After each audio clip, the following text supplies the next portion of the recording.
Anyways, we'll go ahead and get started since it's 2 o'clock now. So afternoon, everyone. My name is Audrey Maxwell. I'm the current president-elect of the Texas Society of Architects. And on behalf of the Society, I'd like to welcome everyone to our third webinar. Today's webinar is going to focus on the current state of government affairs amidst this crazy pandemic. And joining me today is Becky Walker, Government Relations Director for the Texas Society of Architects, and Kathy Grant, Principal of the Kathy Grant Group, who serves as a contract lobbyist for the Society. Both have many years of experience with Texas government and politics, and they'll be sharing their thoughts on current events as it relates to government affairs in Texas. I'm going to be moderating today, and I have prepared a series of questions for Becky and Kathy. At the end of our conversation, we'll open the floor to Q&A. So if you'll please utilize the Q&A function that's located in the lower bar of your Zoom screen, that'll give you the opportunity to submit questions at the end of our discussion. With that, I think we can get started. So first, I'd like to discuss executive orders and essential services. On March 31st, Governor Abbott issued his executive order implementing statewide essential services and activities protocol. And I'm wondering what the Society's involvement has been in that process and how it's playing out politically.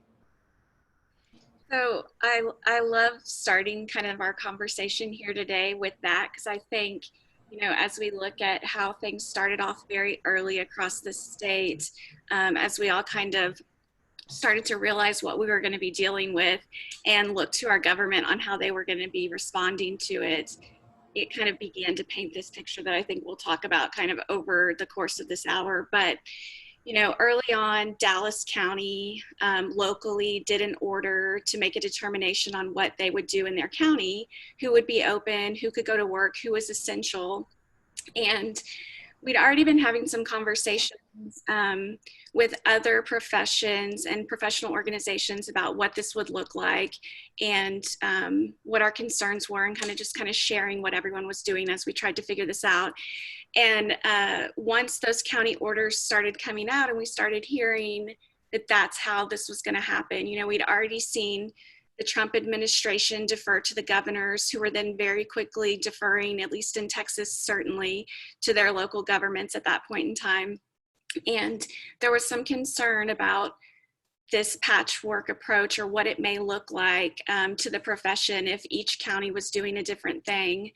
And while the Dallas order originally, you know, included construction and the work that, you know, our profession does in that arena, we worked together with some other organizations we're a part of. So the Texas Business Roundtable, which is, you know, 28 other organizations, government affairs folks, came together and we petitioned the governor through our capacity in that group, and then also through the Building Trades Council, and then a third time just on our own behalf to ask the governor to look at making a blanket approach for the state of Texas as it related to certain occupations that fall under CISA federal guidelines. And shortly thereafter, submitting those requests in late March, he went ahead and did that. And at the end of the month, was able to put that forward, keep construction sites open.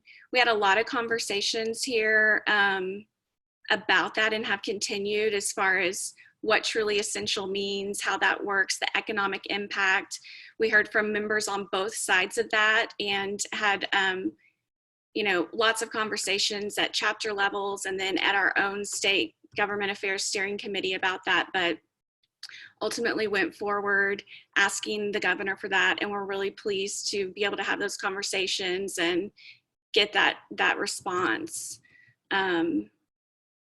So yeah, that's kind of the work we did in the early days. It was, you know, as everyone here can relate, we're at home figuring out how to do this, and busier than ever in a lot of ways. But that was kind of the early work that we did with the governor's office on essential services. I'm gonna add a tiny bit there, just from the, and I think you touched on this, but that Austin was sort of the outlier with the major cities in terms of not including the construction industry and what they were determining were essential services. And so that was kind of part of that chapter discussion and what's the right advocacy message, but also wanting to make sure that that part of the economy where it could keep on going and should keep on. And there's a whole set of Texas statutes that are about critical infrastructure, and those kind of detail and they're kind of line up with this essential services conversation, because anything that's a critical infrastructure is essential. And then the governor created also a way that people could go into his website and say, I want to be designated essential. And again, everybody was supposed to still adhere to the public health directives and the protocols that have been established through executive orders, but we're allowed to continue to work during that shutdown. So we're sort of moving out of that phase where, as the state begins to open up, these questions, could become material again as the virus presents in different ways. If there is a more robust showing that comes back after we begin to open up, those questions come back. But yeah, right now it's on the essential services, so that's a great thing. Yeah, and I think too, as just real quickly on the opening up thing, another, those early conversations with our colleagues and with the governor were really beneficial as he started to have those conversations for, opening up. And when he announced the strike force and they started making plans, they quickly reached out to us to participate, have our members send some feedback to them, which I thought was really helpful, just to kind of make sure that we continue to have that ongoing conversation with them of, that's the thing that we continually are learning through this crisis, right, is how often and regularly we have to be willing to pivot and rethink how to do things. And like what you were talking about, what was highlighted in Austin and what happened here, the need for that communication, top to bottom, with our, local chapters and with national as well. So I want to add on to one little piece before we move on, just because I think it's so fascinating, but you talked about the never-ending sort of workload associated with this, and everybody, may have this idea that everybody gets to sit at home and, think big thoughts or whatever. But, right now we're on, I think, Executive Order number 22, with the announcement that there will be another executive order issued on Monday. And again, just those are the governor's issued executive orders. You also have the Department of Health and Human Services issuing formal and official proclamation guidance. You have the Attorney General issuing those things. So just to keep up with the advancement that's occurring in the structure, in the structural changes that are occurring through the execution of these orders has been, just phenomenally robust effort and ongoing. We're expecting more on Monday, so. Yeah. It gives a sense of that, how much activity is and how fluid that you were referencing.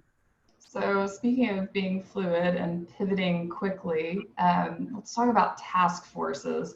So there are several task forces that have emerged from both AIA National, and then here at the Society, we have created our own emergency preparedness task force.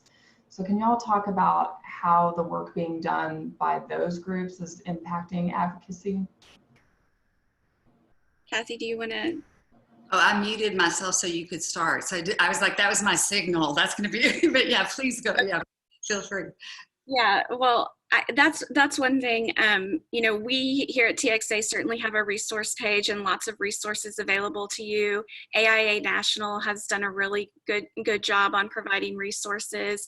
And as we pulled together our task force, that brings together some healthcare architects, and we began developing a database of our members in that field who are available as whether it's these alternative care sites and the early look at capacity, and then a broader long-term look at how do we plan for this as it continues to be a part of daily life, and what do we do and what can we learn if this is a thing that we're going to be dealing with in the future outside of COVID-19, but in other ways.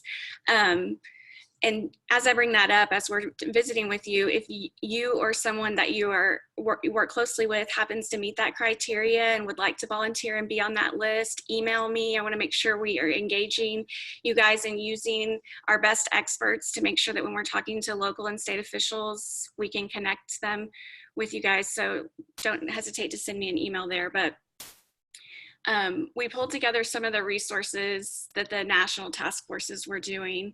And I think, you know, we can't move forward without relying on our members to inform decision makers on what are good things to focus on. And, you know, we've done this in the past, other things, you know, school safety is a perfect example of how we've engaged our membership and been able to actively visit with lawmakers in the interim, like we are now, in hearings on specific topics, which there will be those related to this eventually.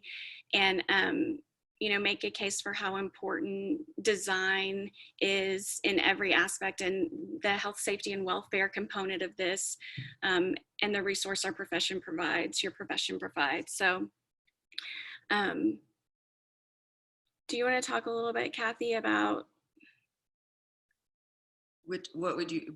No, I just didn't know, you know, I feel like you're our guru between the two of us. You studied the hardest and the, you know, most concentrated on some of those early documents. In addition to all those orders that are coming out, there's resource after resource, white paper after white paper, which is really, really great. You know, it shows how much we all want to be part of the solution during this crisis, so. Kidding, but you talked about kind of touching on the school safety issue as a parallel in terms of the kinds of things. And, you know, as school safety became an issue, it became apparent that the design standards and kind of all of the institutional documents and guides that are there as, you know, schools build, you know, plan and do all this are really for a different kind of threat assessment. And it really, you know, was as much as parents, you know, where you might have a divorce setting and a parent go to take a child that is their child from the school, and how did the protocols address that? So it gave a really excellent sort of, you know, backdrop to the same issue we're looking at now, which is, you know, what happens when things change culturally in some way that are really significant and change what your design goals need to be and what they should look like and what the standards for ensuring health, safety, and welfare are going to be. And so what the national task force did was take the facilities guidelines. There's an institute that sets standards for the various types of healthcare facilities. And so they were taking those standards and adapting them for this emergency setting, healthcare providing, where you might be in what they call an alternative healthcare site, which is a technical term under FEMA, and so, or a technical reference. And so all of these things, so you know, we learned through this that Texas doesn't actually go under the national guidelines, for example, that the Health and Human Services in Texas has its own specific guidelines. And so looking at, the group is looking at and discussing whether or not, you know, what the need is there and where we could be of assistance on the substantive side, and then how, I think, you know, the effort that Becky and I and others in the association would be doing is trying to figure out how to navigate in those discussions at the state level. So much of it is not happening in a traditional way. It's happening in what I would call the emergency way, which is just, you know, through these various 22 orders that, you know, you can all chase around. But so there is a huge amount of substance and opportunity on, you know, the state, you know, what the profession cares about to be, but also a need to reevaluate some of the thinking. I mean, if you think about the urban density issues and the things that you know, have been part of the professional discussions, those things start changing when you're talking about a pandemic, and what does that mean for design standards and in that process. And so, you know, it's obviously a big deal, you know, that we're going to be all facing. Yeah, and just kind of realizing daily everything that this is going to touch, whether that be the politics, the way we conduct business as an association, how we serve our members, how you and I lobby the legislature. I mean, it just, every day you realize how much this is affecting and shifting and changing everything. We might actually be in bizarro world, you know. When, I don't know. So as a follow-up to that, you know, you guys were talking about just the inundation of resources and information that's flowing out there. What's y'all's strategy been, and what have you seen about trying to get your message or our message as architects to the politicians and legislators that we're interacting with? You want me to start? Well, no, yeah, I think there's a lot of components to that. I mean, one thing that I thought of when you were answering that last question, Kathy, was, you know, these two kinds of phases. And we've talked about this a lot. We are still very much in the emergency response phase of this. And so when we think about our messaging, when we think about how we're sharing information with decision makers, we're still very much in that phase where we need to make sure that when we're taking up someone's time, we're really clear about how we're using it, because these folks are absolutely dealing with, as we know, an extremely significant public health crisis and huge economic issues. And so we have, you know, touched our contacts and continue to touch them, you know, reaching out and letting them know that we're here and what we can provide, but just making sure that we're not taking up too much of their time as they're working on a number of issues. You know, as something kind of sucks the oxygen out of the room, it's a lot of, you know, what we think this next legislative session is going to look like. And we can talk about that now, but I mean, there's not people, I mean, you all know, who are at home doing your day job on this Zoom all the time, homeschooling your children. Everybody has a lot on their plate and is at capacity. And so we need to be mindful of that, which we are. And it's really great to represent a profession that has something to offer that benefits what's happening. You know, once again, just like school safety and other things, architects, what I've learned in my, you know, short time here is they want to contribute, they want to help solve the problem. And it's really easy when that's your message, when you're poking people who are being poked a lot right now. I'm going to add on just a little bit in terms of that question, Audrey, and we're talking a lot about this, and I think you've been in on a lot of these conversations when we've talked about it, but, you know, part of what's happening is, and I kept trying to think of a good way to describe it, but I guess at this point, the best I have is an opportunistic centralization of power that is taking place right now through these executive orders. And so we're watching a very, you know, a lot of the norms of the legislative process have been shifting over the last 5 years, you know, 7 years in many other ways. But this is also changing the level of authority and discretion in the executive branch, and changing the dynamic between the executive branch and the legislative branch. And so some of what you're seeing being teed up in these executive orders, you know, early on, they suspended, all governments will act, all governments have authority to act, you know, in these extraordinary ways that are non-statutory if there is an emergency or a disaster. And they act by declaring the emergency or disaster. And so, you know, you had, at the beginning, you had the president had declared a disaster, the governor had, all the county judges had, they were just disasters being declared everywhere. And so part of what happened starting kind of end of April, I think it was the April 27th order, but you began to see language where the governor inserted suspensions of statutes that allowed for county judges and mayors to declare emergencies or declarations. And so now we're in this phase where you see the things that you're seeing in the headlines, where, you know, our attorney general issued a letter this week that our governor yesterday said on the San Antonio News that he had not yet seen, which is really interesting since he technically would be the client in this situation. But basically, they've issued letters to the three counties, and one, I guess it's like it's Bexar, Dallas County, and Travis County, and so but they didn't in Dallas include the mayor, so they just took a shot at the county judge. And so all of these things are Democratic strongholds. You're seeing the issue being teed up about what the authority is around what the community standards are, and then this backdrop of these questions being taken to that next phase of a judicial question or an attorney general opinion that then affirms the action that's been taken by the executive branch, and until disrupted judicially, that will stand as guidance. So it's a very complicated kind of layered fight that's taking place. I think of it as a three-dimensional chess game, you know, and with some people playing checkers, throwing their arm in the middle of it somewhere. But you know, it is very much a different time with regard to, you know, the types of things that the association will be wanting to consider, both in its advocacy efforts and in its contribution efforts and in those things. And so you know, we're trying to make sure that we've read the tea leaves, that we understand the nuances,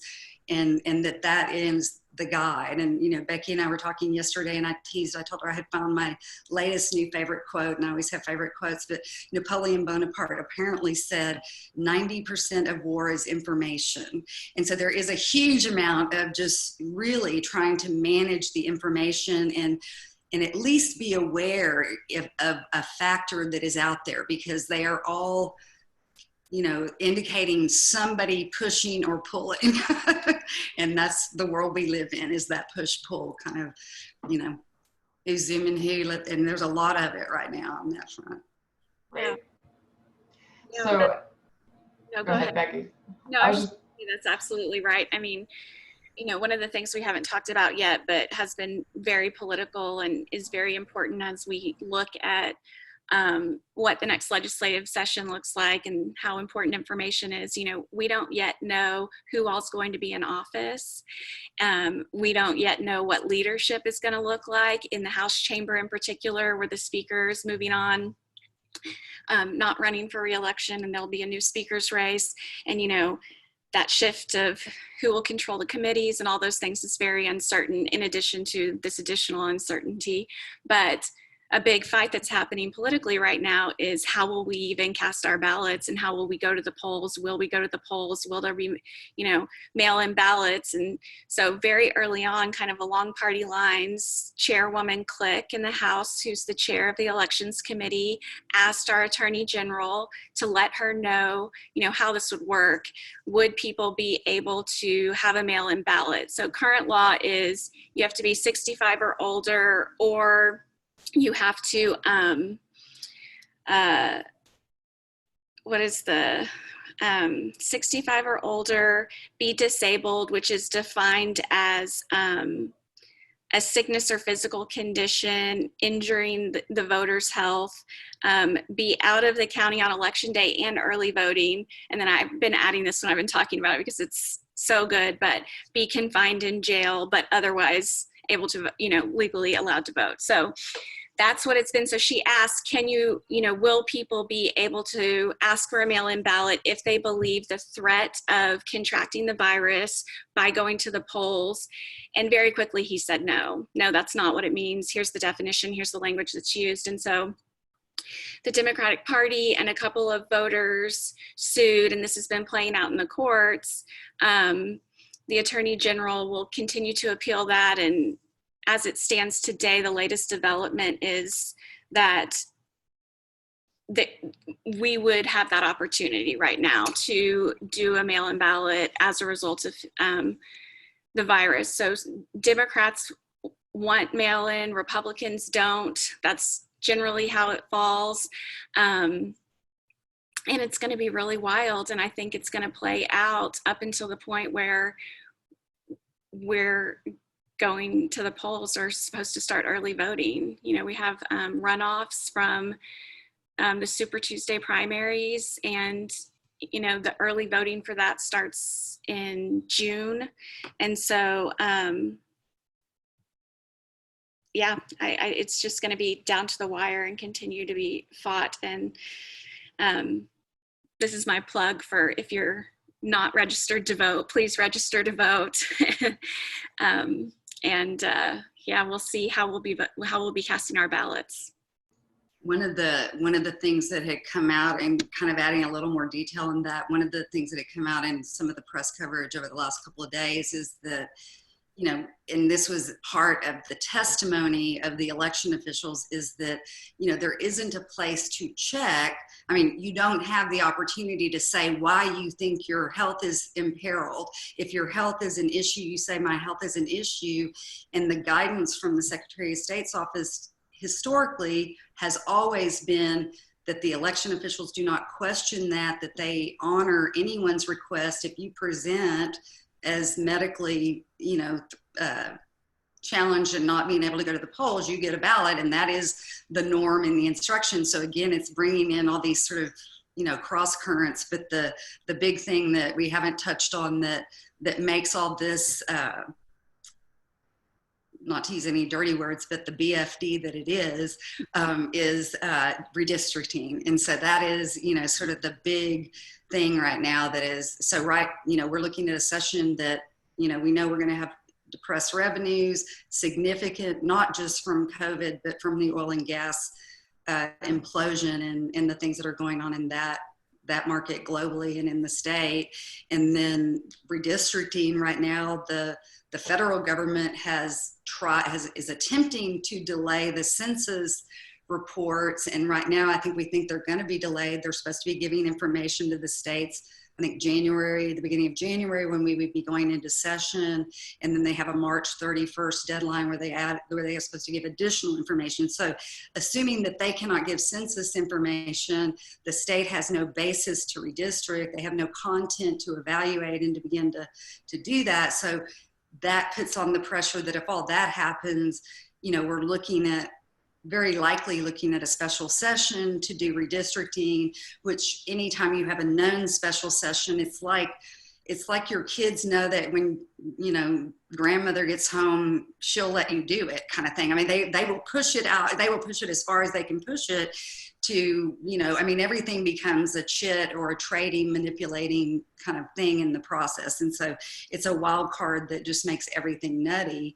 And like Becky, you were talking about you know, right now, yesterday, I think the latest order extended early voting another week, and they're doing, you know, the governor's latest executive order proclamations are laying out a lot of support and change, like extended hours are authorized, again, non-statutory. All these things are intending to, you know, make that process better. If you're assuming people are voting in person, then you're addressing the health requirements and the standards that you would want to have in place if you are forcing people to go into the polls and vote. So all of it is just, you know, a real, you know, a lot of unknowns and wild cards with regard to the inputs, both, you know, how these races turn out. And I think there's 3 incumbent House members that are in runoffs, and then 2 senators, and these are incumbents. So, you know, we know we're going to be missing a lot of people. And then, you know, what is the politics of the national debate, which is huge as a, you know, and as the backdrop to everything that's happening is sort of what does that do, and how does that affect voter views, and is it material to what happens when they go to vote? And so, you know, we will all know, I encourage everyone to vote, no matter what you think. Vote, vote, vote. Okay. So changing direction just a little bit here, one of the other hot topics lately has been liability. So, you know, obviously the state is going through the process of reopening the economy, and architecture firms are now in the position where they're creating plans to bring employees back to the office. And so my question is, you know, what liability issues should we be considering as we go through this? You want to start, or you want me to? No, you go ahead. An hour on this one, but yeah. It's liability. I think Senator Cornyn, our United States Senator, was quoted in a news report yesterday saying it's COVID-19 all the time, every day, all the time. And I think that's we're in that same position. And so liability, to say that, it's going to be liability all the time, every day, that is the huge issue on every front. And so right now, yesterday, I think you had the governor, the lieutenant governor, and the speaker send a letter to the president, to the Texas congressional delegation, and leadership in Congress, saying, we're asking you to consider supporting liability for the people who bring their employees back to work and bring them back honoring and adhering to the standards for public health that have been set.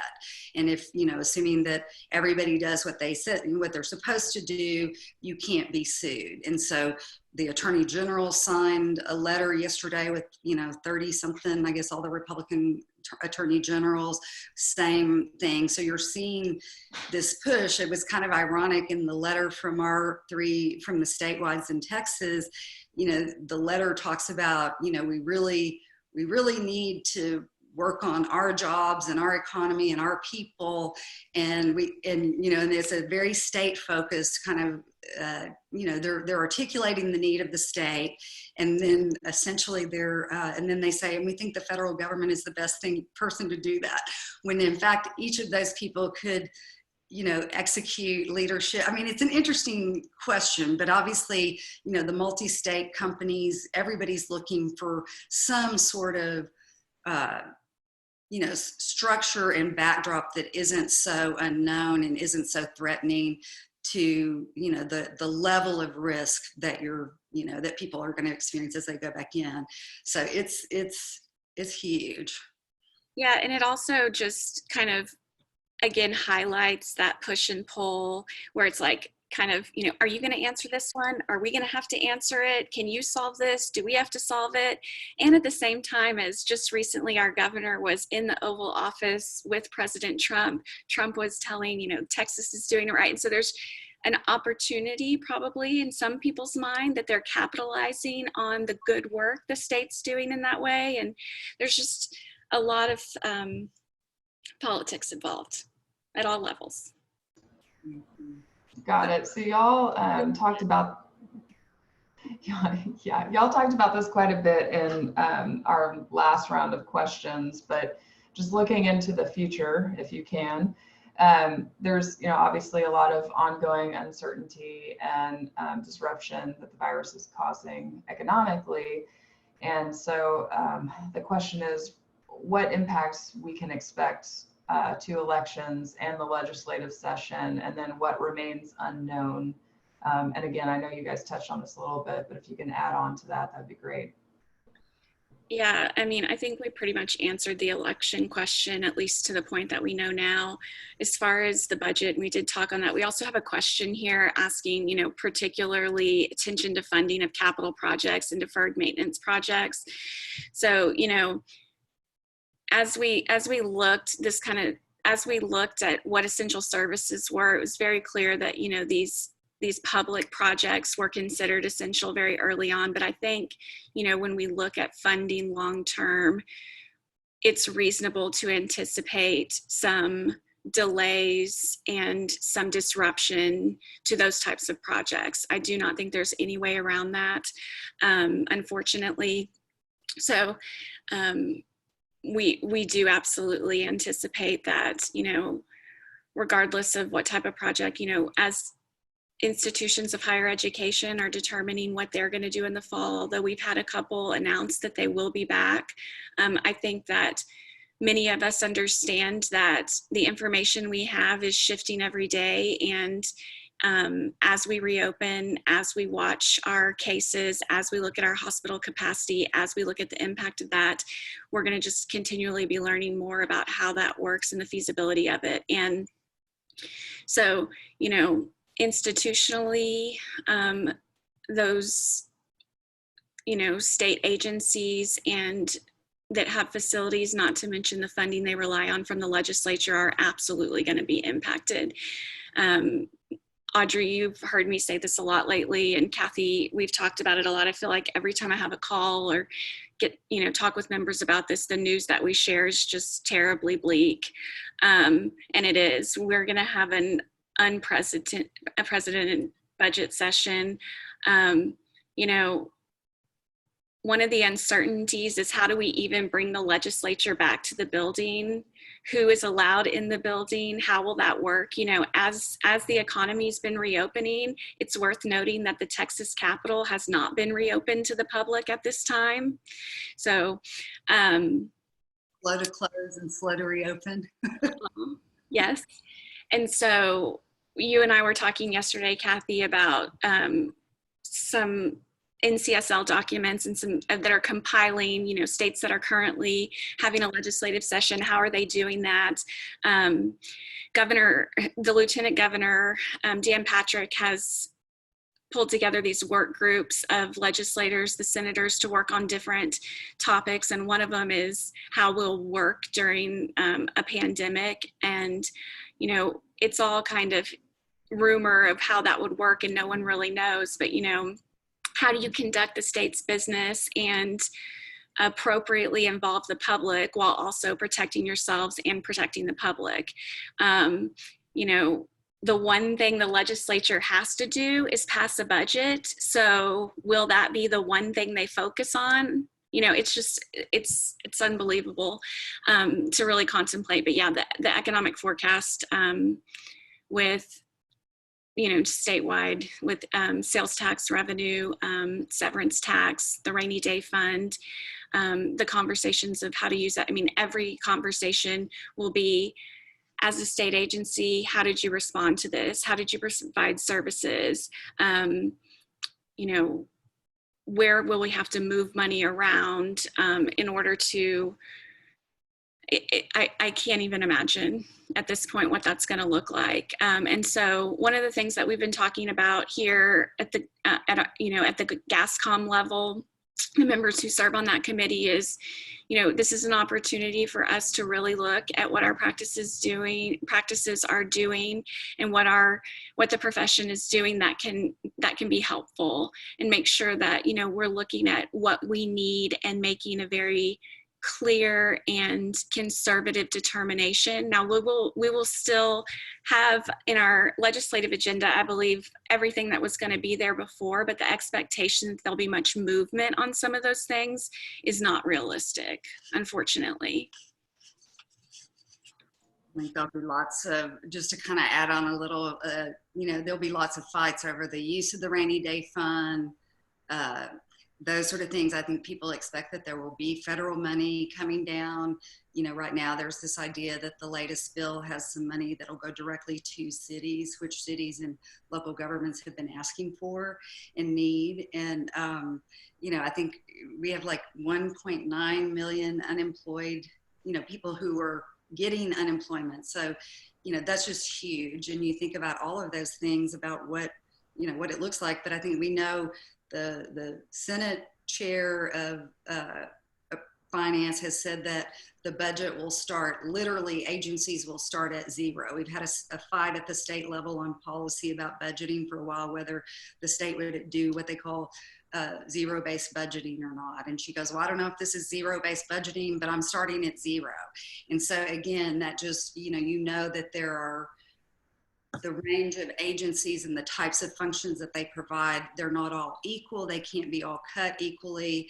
You know, there's all sorts of issues about that, but clearly lots of threats to agency funding and to staffing levels. And, you know, you're just going to see, I mean, it's going to be really, you know, and the only thing, one of the things I thought about just the thing that might be different for the profession, while there may not be new, you know, like tuition revenue bonds or different things like that, there may be need for these public buildings to be adjusted and accommodate the new standards, which are going to be different than the very small footprint that's allowed for each employee today and that kind of thing. So all of that could be revisited and generate business activity that would be, that the profession would be a part of, that maybe not, you know, wouldn't be there for everybody. And so there are lots of, you know, we'll obviously all be watching all of that. But the other piece of this that's interesting, you know, so we've suspended, and this is kind of, we've suspended, the governor has pushed our primary runoffs from March to July. So that's happening. And then they told the county and local governments, they recommended in an order, and he recommended that they not have their local elections in May. So some of them are and some of them aren't. But again, all of those decisions about funding for schools or other types of infrastructure that, you know, while the pressures are all the same and are going to be there, those decisions will still be jurisdictionally, those local governmental entities will be making those decisions. So that's something to just keep in mind, and to keep your hand, you know, everybody to stay involved in their community discussions about what those things look like, because those opportunities are there. And in some cases will have to continue, I think. And so there, you know, there's a lot of different pieces that that I think we're looking at. There's one other issue that now I can't remember what it was, but there's a lot of you know, one of the things that I've looked at and seen is an idea that there might be some sort of change in tax incentives for what are refurbishing, you know, essentially renovations, which is an issue that the association had worked on a number of years ago and attempted to. But, you know, I told Becky, we got to get that white paper out and, you know, and start seeing where we can jam our arm in there. But, you know, it really is sort of a new day for everyone, and it's a rigid state of flexibility, and we're all going to just be, you know, trying to figure out where to make the best of a bad situation. And I think that's, but it's, y'all, I think, and Becky's comment about, you know, trying to figure out what the right tone and approach on certain things are when we, you know, they're human beings and they're seeing lots of things that we may not be seeing in terms of their constituents who are impacted, you know, just really horrifically, you know, in ways that you can't even imagine when we get to work at our house and we have jobs that are essentially professional jobs. And so I think, you know, there's that consideration of hierarchy of need that, you know, you want to always position yourself, you know, as not piggy, but, you know, at least sort of considerate and helpful. And so we are constantly trying to find out where that sweet spot is, and then build that narrative and move it forward with y'all. And so, you know, it won't be a clear path. Yeah, that's what it sounds like. So I've reached the end of my official questions, and I'm going to continue to ping you guys with questions, but I wanted to remind those of y'all who are participating that you are welcome to submit your own questions for Becky and Kathy to answer in the Q&A button down at the bottom of your screen. So one of the things you were talking about were potential opportunities that might arise. I hate to classify it as opportunistic, but we have to be. I mean, this is an unfortunate situation, but for our profession, outside of the items that you noted, these, you know, potential re-envisioning of facilities and monies that might be allocated for that, have you guys seen any early signs of other opportunities we might have? Well, I think, you know, one of the things that we talk about, and we talk about often, is it's very rare that you have something that you want to accomplish and you do it in one legislative session. It's, you know, it takes many sessions to pull something together, and it takes many sessions often to chip away at something you're trying to change or undo. And one of the things we've talked prior to all of this is an opportunity that we have to reach more members, just educating them on the profession and educating them kind of as a groundwork for some other issues like threshold and things of that nature. And so I think, you know, one of the early things we talked about is the opportunity that we do have here as we meet with members and can share with them, members being legislators, as we, you know, share with them what our folks are doing, how we assess facilities, all the parts of this kind of solution creating that an architect really has a role in, you know, as we shift the way we use spaces, all those types of things. And there are a lot of folks out there, staff maybe.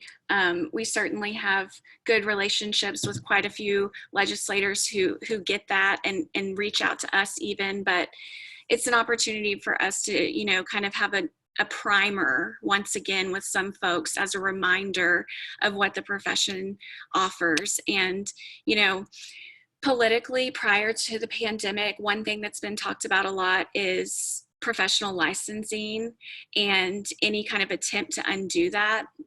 And I think that, you know, any barrier to the economy or anything that's viewed that way is going to come up.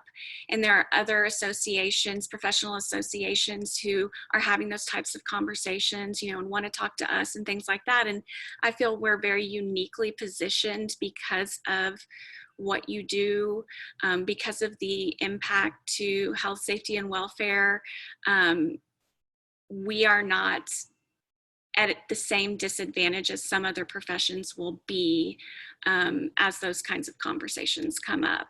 But nevertheless, Kathy will say this, we talk about this a lot, you know, don't waste a disaster. That's kind of a thing, and it's really tacky, but it's a real thing to consider. You know, as we look at how to kind of solve this and come through this individually, as a society, as a profession, looking for opportunities to make sure that we're having those baseline conversations where they need to have, and then building on other relationships and conversations who have a better understanding of where we start.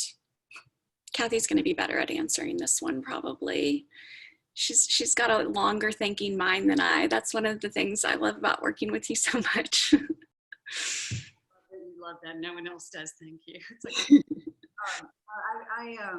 you know, that there are in terms, you know, the chaos is a ladder. You know, so you just, you know, staying in position, doing the fundamentals. I mean, a lot of the things that we've been talking about internally, we're kind of focusing on the fundamentals as a part of this transition. You know, you go from having someone who has a historic knowledge and again, things operated certain ways for a long time, and they have so much. I had a friend who's a reporter that visited this weekend, and he had covered this Texas for a number of years in the 90s and has been at the New York Times. And he was like, well, is it still this way? Is it still that way? And I'm like, nope, not that. I mean, there's so much that's changed. And so I think right now, the thing that I keep thinking about for the profession, that we had a lot of discussion last session on a couple of bills that were what I would call fast tracked, where you had the chair of the committee who had kind of occupied the field and said, move out of my way, I'm doing this. All of you who get in my way, you know, you might die. And, you know, and I'm not changing it. And we did what we could with the stakeholders to amend those bills and make them less, you know, threatening to local government authority. But this issue of local government authority and the discussion that's taking place and the need for people to be aware as they vote and interact and engage with their local governments is that they need help and they need support, and that all of the things that the profession cares about that local government does in terms of ensuring integrity in the built environment, those things aren't targets per se, you know, outside of the issues we talked about last session, but the fundamental question of their authority and their autonomy and their constitutional sovereignty, say for the counties, you know, these things are being, this is a massive change that is the end of an execution effort to change the structural theory about that relationship. And it's going to be, you know, the move is to, you know, it's a very strong parent with subservient children. And, you know, all of that is material to the way local governments spend money, how their tax base is generated, what their authority is to do that. And those things are going to be, I mean, absolutely, you know, everybody needs to be looking at that and thinking about that.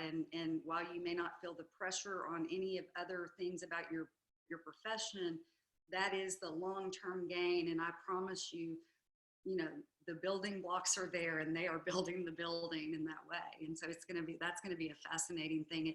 And I guess in part trying to figure out how you preserve, you know, I'm one of those people who believes that one, you know, not giving ground is winning sometimes. And you really have to be thoughtful about what it is to win. Did you advance the ball?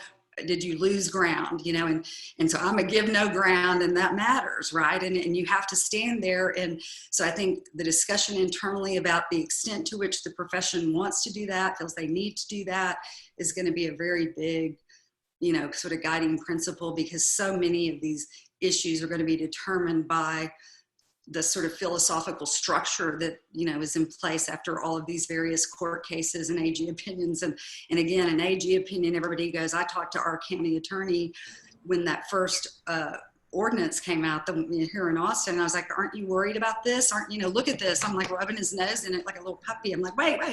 And he's like, well, but it says, you know, only where our authority is conflicting. And I'm like, yeah, but they're building this structure, and the AG opinions, while they don't have the strength of law, they guide all of the agencies, and like the Secretary of State will implement all election laws based on AG opinions, whether or not they've been, so then to be disrupted, that policy has to be litigated and challenged in court and invalidated. So that's an expensive, long process. I mean, depending, and these are not partisan issues. I feel like I'm more of for me, it's an institutionalist. I love the legislature. You know, I believe in the balance of power. I'm a nerd. I theoretically believe in all these things, right? And so it's very concerning right now to see the level. The legislature is literally a recipient on a phone call right now of updates. I mean, that's what they're, you know, that's kind of how it's going. And I hope that, you know, hope that's not too much to have said, but I think, you know, those opportunities are going to be there to support the, you know, also to support the people who are leading the fight on the issues you care about, and just kind of remembering that giving no ground and showing up when it's hard matters, that they remember it, you know, and that it builds a kind of, the kind of regard and sense of stature or standing in the community, and they respect that. So, I mean, obviously it's So just to circle back real quick, Becky, on one thing that you were talking about in terms of licensure. I mean, I know we saw that issue with the plumbers, if I remember correctly, last year. And Greg is asking in the chat if we are concerned about anybody trying to end licensure for architects and engineers. Is that happening right now, or is it other signs? It's not something that we're seeing in Texas, but it is something that has been seen in other states. And I think it would be never a good idea to stop considering that possibility, regardless of how real the threat is. I think that we are in good standing in Texas. I think the legislature has an understanding. We definitely have long-standing relationships with some folks who've been around and are in leadership positions that we don't have to worry too much about that. But the nature of politics, we'll always be watching it. Right. And then I know this will be maybe hard to answer given all the uncertainty, but what do y'all see our focus for lobbying efforts in the next legislative session being? Yeah, so, you know, just a couple of weeks ago, GASCOM had their meeting that would have traditionally been a kind of, let's really kind of hammer out what we're going to be focusing on. And we have some things that are follow-ups and continuations from last session. You know, school safety is going to continue to be an issue. We're going to continue to be involved. The work group for that is going to convene again in a week or two and kind of talk about how we pivot and what new opportunities and new focus we might need there. But that previous conversation is still very much an issue. So we'll continue to be involved in school safety. All the work that we did last session to get at the construction defect litigation stuff, those lawsuits that were coming out, we've been monitoring that legislation, seeing if that's working. It looks as if it is, but you know, there were some tweaks we're considering, looking again at statute of repose and some other things that have been kind of on our agenda for the last several sessions. Those are still on our agenda. Now, I think what we're saying here is that focus remains. However, our confidence in the will of the body to take up those issues is something we're trying to figure out right now. And I don't think they know, you know, I think it's a great unknown, right? I mean, in every way. I wanted to add one little quick thing because I think it's an important part of the licensing discussion. And I think last session, one of the bills that that got passed in part in response to this issue of the contingency fee lawsuits against schools, but broader, like for the opioid cases and stuff like that the state's dealing with, they allowed a contingent, or they required contingency fee attorneys to come under the QBS procurement process. And I think the more you move other professionals into the structure of the design professional world, the harder it is to disrupt that structure. And so again, the health, safety, and welfare being the main issue that the state is not going to want to put people in a situation where they have harmed people physically. So, I mean, most of the real threats, and I agree with Becky that, I've decided I never thought I'd see a whole lot of things I've seen. So I'm going to always watch too, but there are lines on the policy front, and we're very clear about those and know how to articulate that. And they have kind of come to understand that through a lot of the work that's gone on in a number of sessions.